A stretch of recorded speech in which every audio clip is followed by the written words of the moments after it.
Darlings, ಈ video ಎಲ್ರಿಗೂ ಅಲ್ಲ, ಸ್ವಲ್ಪ ಜನಕ್ಕೆ ಮಾತ್ರ. ಮತ್ತೆ ಗಾಂಡುಗಳ ತರ ಬಂದು ಎಲ್ರು ಹಂಗೆ ಇರಲ್ಲ ಅಂತ ಕತೆಗಳ್ದಂಗ್ಬಿಡಿ. ಈ ಹುಡುಗಿರ್ ಸ್ವಲ್ಪ ಜನ ಏನ್ ಮಾಡ್ತಿದ್ದಾರೆ ಅಂದ್ರೆ ಬರೀ ಸೆಲ್ಫಿಶ್ ಸೂಳೆಗಳೇ ಆಗ್ಬಿಟ್ಟಿದ್ದಾರೆ. ಯಾರ ಜೊತೆ ಆದ್ರೂ ರಿಲೇಶನ್ಶಿಪ್ ಸ್ಟಾರ್ಟ್ ಮಾಡ್ಬೇಕು ಅಂದ್ರೆ ಇವರಿಗೆ ಬೇರೆ ಇನ್ನೇನು ಅವಶ್ಯಕತೆ ಇರಲ್ಲ. ನೋಡಕ್ ಚೆನ್ನಾಗಿದ್ದಾನ, ಗಟ್ಟಿಯಾಗಿದ್ದಾನ, ಗಟ್ಟಿಯಾಗಿ ಮಾಡ್ತಾನ, ಗಟ್ಟಿಯಾಗಿ ಖರ್ಚು ಮಾಡ್ತಾನ, ಗಟ್ಟಿಯಾಗಿ ತಿರುಗಿಸ್ತಾನ, ತಿನ್ನಿಸ್ತಾನ, ಸಾಕು. ಟೆಂಪರವರಿಗೆ ಅಲ್ವಾ, ತಿರುಗೋ ಅಷ್ಟು ದಿನ ತಿರುಗ್ತಾರೆ. ಮತ್ತೆ ಮಾತಾಡೋದ್ರಲ್ಲಿ ಏನ್ ಕಮ್ಮಿ ಇಲ್ಲ. ನೀನೇ ನನ್ ಪ್ರಾಣ, ನೀನೇ ನನ್ ಜೀವ, ನನ್ ಕೊನೆ ಉಸಿರಿರೋವರೆಗೂ ನಾನ್ ನಿನ್ ಜೊತೆನೆ, ಇಲ್ಲ ಅಂದ್ರೆ ನೆಗದು ಬಿದ್ದು ನಳ್ಳಿಕಾಯಿ ಹಾಕ್ತೀನಿ ಅಂತ ಹೇಳ್ತಾರೆ.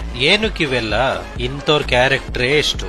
ಮತ್ತೆ ಏನಂದ್ರೆ ಇರೋಷ್ಟು ದಿನ ಜೊತೆಲಿರೋಣ, ಜೊತೆಲಿ ತಿನ್ನನ, ತಿರ್ಗನ, ಮಲಗನ ಅಂದ್ರೆ ಇನ್ನು ಎಲ್ಲಿ ನನ್ನ ತಪ್ಪಾಗಿ ತಿಳ್ಕೊತಾನೋ, ಎಲ್ಲಿ ಯೂಸ್ ಮಾಡ್ಕೋತಿದ್ದಾಳೆ ಅನ್ಕೋತಾನೋ, ಪ್ರಾಸ್ಟಿಟ್ಯೂಟ್ ಅನ್ಕೋತಾನೋ, ಬೇವರ್ಸಿ ಅನ್ಕೋತಾನೋ, ಬಜಾರೋಳು ಅನ್ಕೋತಾನೋ ಅಂತ ಇಲ್ದೇ ಇರೋದೆಲ್ಲ ಇವರೇ ಅನ್ಕೊಂಡು ನಾವು ಜೀವನ ಪೂರ್ತಿ ಜೊತೆಲಿರೋಣ, ಮದುವೆ ಮಾಡ್ಕೊಳ್ಳೋಣ, ಮಕ್ಳು ಮಾಡ್ಕೊಳ್ಳೋಣ, ಅವರಿಗೆ ಇಂತಿಂತ ಹೆಸರಿಡೋಣ, ಬೈಕ್, ಕಾರು, ಬಂಗ್ಲೆ ಅನ್ಕೊಂಡು ಬರೀ ಹೋಳು ಓಳು ಓಳು ಅವನಮ್ಮನ್.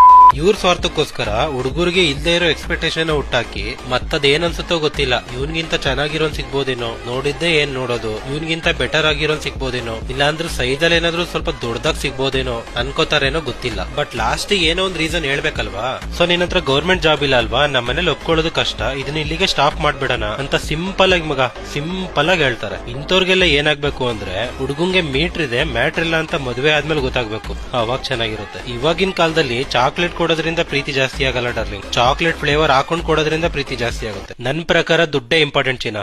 ಹ್ಯಾಂಡ್ಸಮ್ ಆಗೇನು ಅಂಬಾನಿ ಮಗನೂ ಇಲ್ಲ.